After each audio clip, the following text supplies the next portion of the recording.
Quiero primero que todo hacer un anuncio muy importante, tal vez el anuncio más importante que he hecho en mi vida. La paz se va a firmar el próximo 26 de septiembre aquí en Cartagena.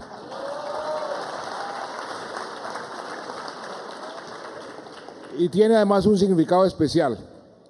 San Pedro Claver ha sido proclamado como el gran defensor de los derechos humanos. Este proceso de paz ha tenido como una de sus características que ha puesto las víctimas, los derechos humanos, como el centro de la solución de este conflicto. Y por eso también hemos escogido Cartagena ese lunes 26 de septiembre para la firma de este trascendental acuerdo. Quiero destacar la agenda además de este Congreso, la charla de John Carlin y el panel sobre desafíos de transformación en Colombia, el segmento que tuvieron de innovación empresarial con sus casos de éxito y, claro, por supuesto, la agenda regional por la paz. Me llamó especialmente la atención un generoso segmento de 3 horas y media, el único de ayer en la tarde, y permítame citar lo que dice la agenda oficial. Jueves 1:30, a 5 p.m., Partido Colombia-Venezuela. Estos son los temas que deben concentrar nuestra atención, los desafíos para transformarnos, las oportunidades para ser más innovadores, los retos de construir una Colombia en paz y, claro, hasta el desempeño de nuestros deportistas. John Carlin sí que conoce esa relación entre deporte y paz. Fue el autor de un gran libro que ha sido inspiración para mí y para muchos, sobre cómo el deporte puede unir a países enteros y transformarlos y ayudarles en desafíos importantes como es el que tenemos hoy en Colombia. De manera que esa presencia suya, John, aquí es muy oportuna. Y eso es coherente con la consigna de este Congreso, que aboga por una nueva agenda para Colombia. Es muy positivo que hoy tengamos tiempo y disposición para concentrarnos en estos asuntos, y no en aquellos que nos restaban tanta atención y tantas energías hace unos años. Hagan el ejercicio de recordar cuánto tiempo nos quitaba en este y en otros tipos de congresos el problema del conflicto armado, que en tal lado hay actores armados, que no se puede ir, que el narcotráfico está teniendo tal efecto, que hay falta seguridad, presidente, ministros, empresarios, miren lo que está pasando, que si vamos a negociar, que si hay que intensificar la ofensiva, que hay que darle órdenes al general fulano, al general sutano, todo eso ha sido parte de la agenda nuestra en todos estos últimos años. Lo mismo, le dimos vueltas a todo el conflicto, dejando de lado a un segundo plano otros asuntos que son de la naturaleza propia de cada gremio, de cada sector y cuya discusión es fundamental.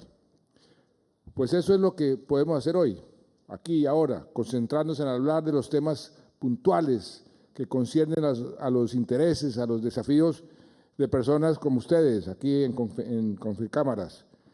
Sé que en este Congreso, ya hablaron el ministro de Hacienda, la ministra de Comercio, presidente de Bancoldex, Procolombia, Findeter, el Súper de Industria y Comercio, la directora de Conciencias y otros funcionarios.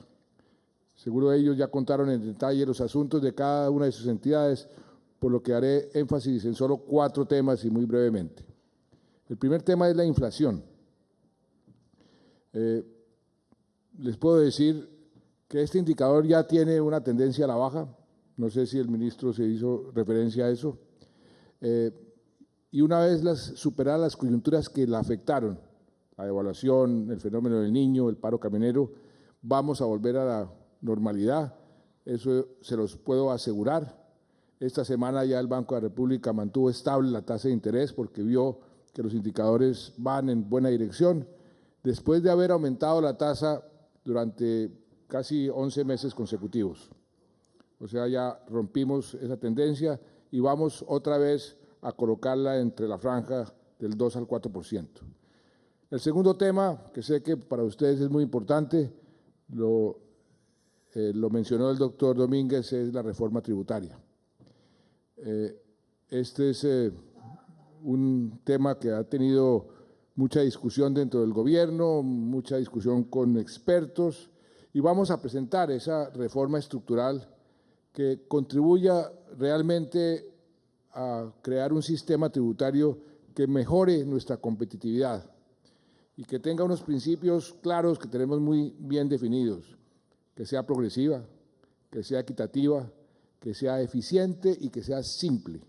Parte de los problemas que tenemos es que tenemos un sistema tributario muy complejo, que ha sido la acumulación de una cantidad de reformas que hacemos por el afán, para ver cómo conseguimos recursos para el año entrante o el año siguiente. Y entonces hemos venido acumulando y una especie de colcha de retazos que tenemos que corregir en esta reforma. Entendemos muy bien, así lo aceptamos, que hay unos pocos que pagan demasiado. Los que pagan todos sus impuestos están pagando demasiado, pero hay muchos, muchísimos, que no pagan nada o pagan muy poco. Y para tranquilidad de ustedes, los que ya pagan no tendrán que pagar más, incluso van a tener que pagar menos porque vamos a bajar esas tasas, y eso para hacernos más competitivos. El tercer tema que quiero destacar es la política de desarrollo productivo. La aprobamos hace menos de un mes. Está dirigida a transformar nuestro aparato productivo. Es verdad que hay un repunte en la industria. Creció 6% en el primer semestre y ahora podemos aprovechar una tasa de cambio más competitiva para fomentar esa industria con miras a la exportación. Pero tan cierto como lo anterior es que en Colombia debemos y podemos mejorar un aspecto fundamental que en América Latina no hemos podido realmente romper ese celofán, que es el tema de la productividad de nuestra economía. Y eso, ahí hay que hacer un gran esfuerzo, así como sofisticar, agregarle valor y diversificar nuestra oferta exportable.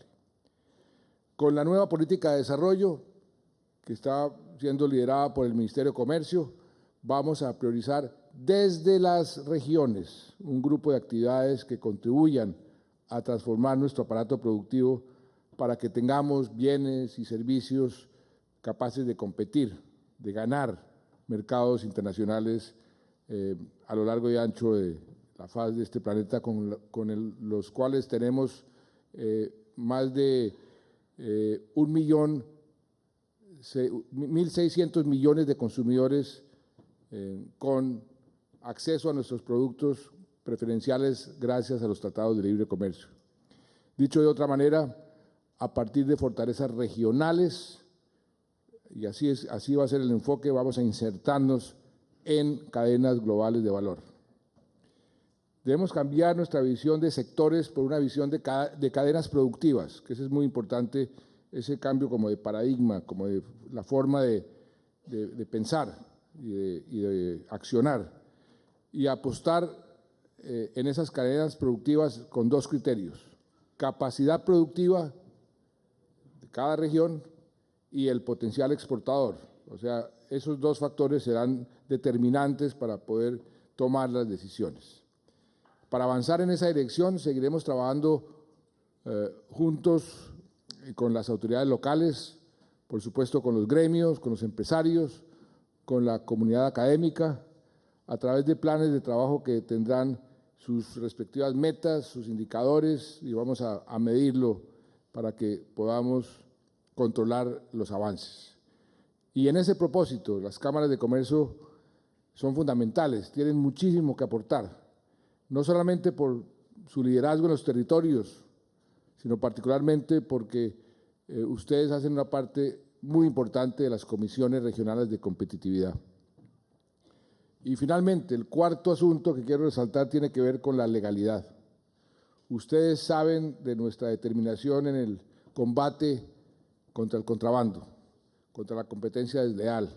La ley anticontrabando es una prueba de ese compromiso.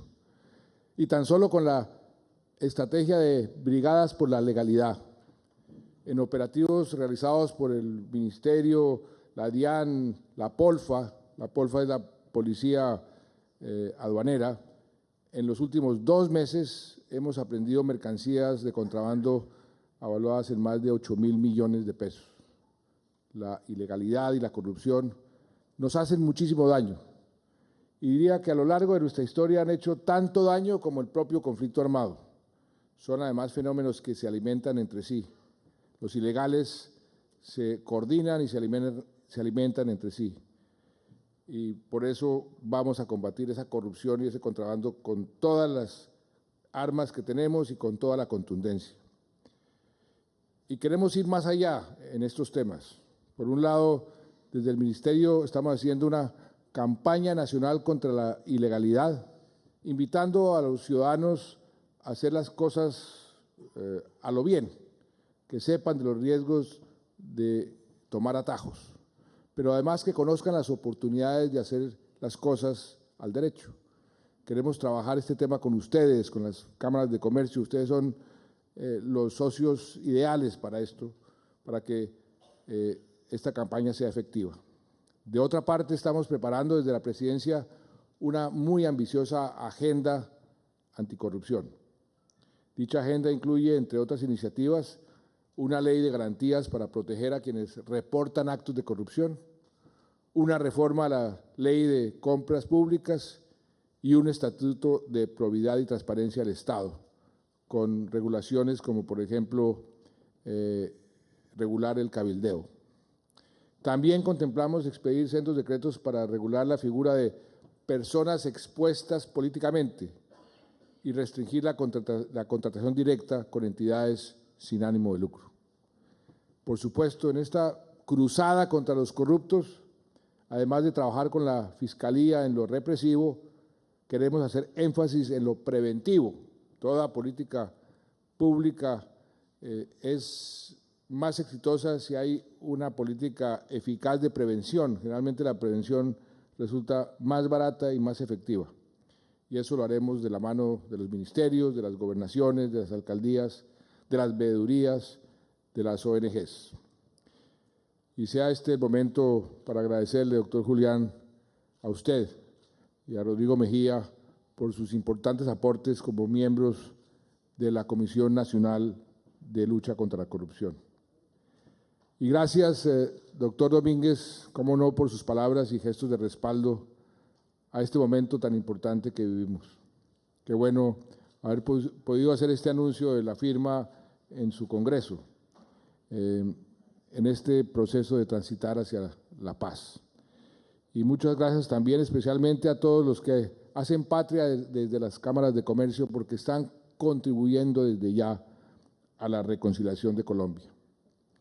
Todo lo que ustedes hacen son hechos de paz, desde la red de 54 centros de conciliación y arbitraje que ustedes han puesto a disposición de la reconciliación, hasta la historia dolorosa y la voz esperanzadora de Yanira Ibarra, como lo mencionó el doctor Domínguez, presidente de la Cámara de Comercio de Putumayo. Ese caso aquí narrado simboliza el país que hemos sido por mucho tiempo, lastimado por el conflicto, temeroso del mañana, acostumbrado a la guerra.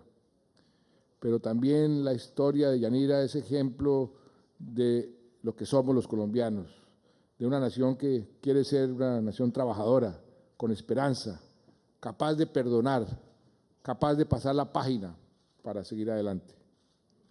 A todo esto me refiero cuando digo que, a diferencia de los años anteriores, hoy podemos concentrar más energías y más esfuerzos en temas distintos al conflicto. Yo no puedo imaginar, no me puedo imaginar que en 2, 5 o 10 años volvamos a esa agenda del pasado. ¿Se imaginan ustedes que cuando Confecámaras cumpla 60 o 65 años, el tema obligado esté otra vez asociado a la guerra, a sus consecuencias? Pues estamos a un mes exacto de decir cuáles van a ser nuestras discusiones en el futuro. En ese plebiscito que convoqué para el 2 de octubre, vamos a escoger si volvemos a trabajar a diario en medio del conflicto, que ya lo hemos intentado, o si esta vez construimos un mejor país con todos los fusiles silenciados. Lo mínimo es que lleguemos informados a las urnas. Es nuestra obligación, la de todo el mundo, conociendo lo que hemos negociado de verdad en el acuerdo final con las FARC. Y también que sepan con toda claridad lo que de ninguna manera pusimos ni siquiera en gracia de discusión. Y eso es lo que yo quisiera hacer con ustedes en este momento para clausurar este importante congreso. Discutir con ustedes, y aquí tenemos el privilegio de tener muchos de los responsables de esta negociación. Tenemos, por ejemplo, al doctor Juan Carlos Henao, que fue uno de los arquitectos de la justicia transicional, que ha sido señalada por el mundo como algo creativo, innovador y como un precedente para otros conflictos. Ya tenemos manifestaciones de países y de organizaciones apoyando la creación, por ejemplo, de una universidad que utilice este modelo como ejemplo para el mundo entero. Lo que han hecho los demás negociadores, cada uno en su respectivo tema. Por eso esta oportunidad para ustedes es una oportunidad de oro para hacer las preguntas que tengan, las preocupaciones que tengan, cualquier duda que tengan, aquí se las podemos aclarar. Y yo quisiera, doctor Domínguez, que nos permitiera hacer este ejercicio, de comenzar a hacer una interlocución, y acuérdense que no hay preguntas indiscretas, sino respuestas indiscretas. De manera que pregunten, no importa lo duro que sea, no importa lo…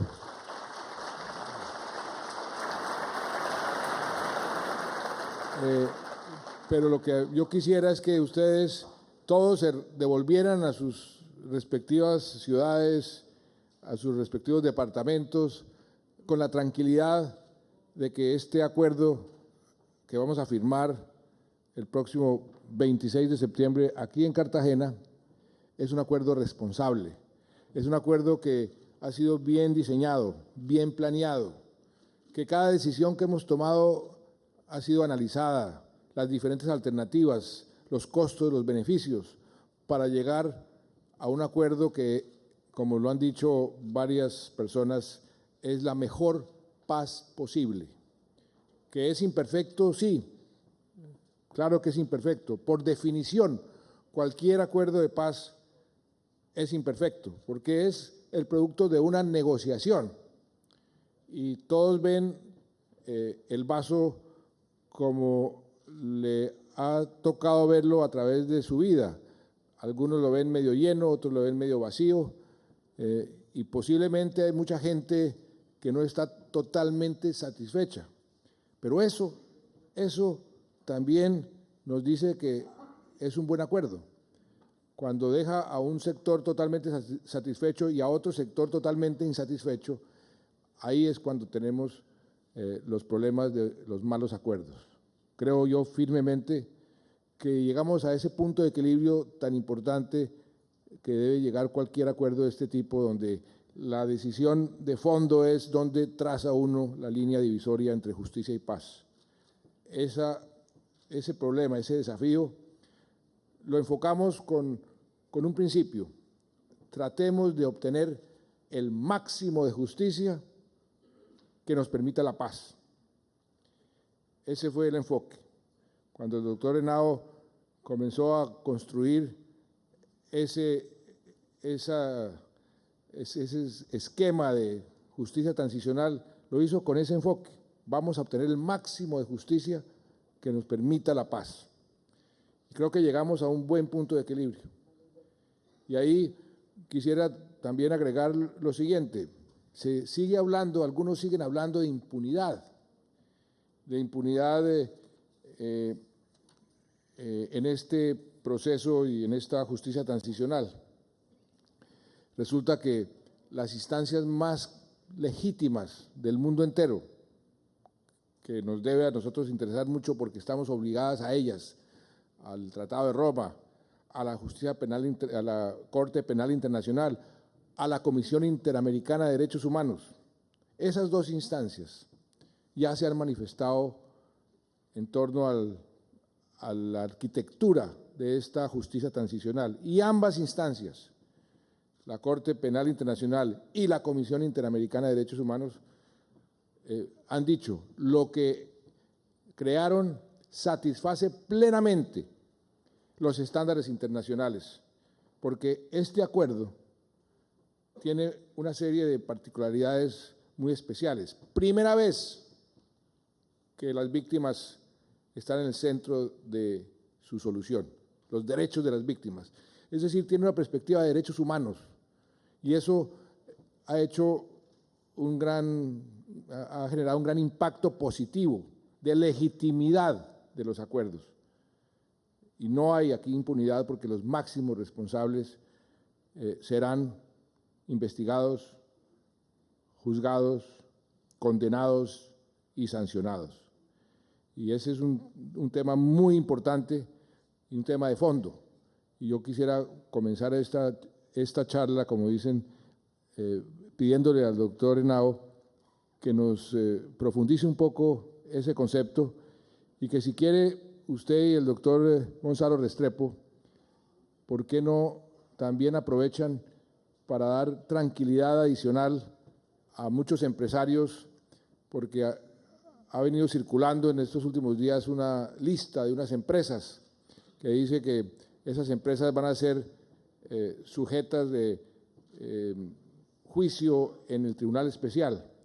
Eso no es como lo están pintando algunos, es todo lo contrario. Aquí lo que se negoció fue una justicia transicional, no solamente para las FARC, sino para los agentes del Estado, nuestros soldados, nuestros policías, y también para los llamados terceros. Y aquí lo que va a haber es una gran oportunidad para mucha gente que aparecen en la justicia ordinaria, mencionados por algún proceso.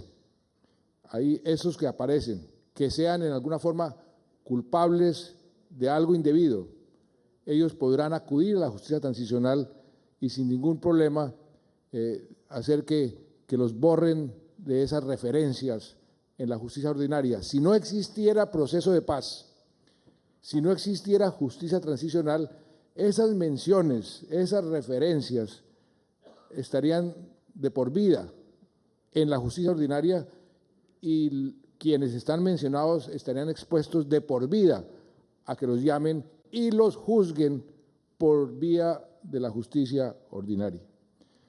O sea que aquí lo que es un gran beneficio para todos los que han participado en el conflicto directa o indirectamente, y pueden entonces hacer uso de esa justicia transicional en una forma que nos permita cerrar este capítulo definitivamente y abrir el capítulo nuevo de esa paz y esa nueva Colombia que queremos construir.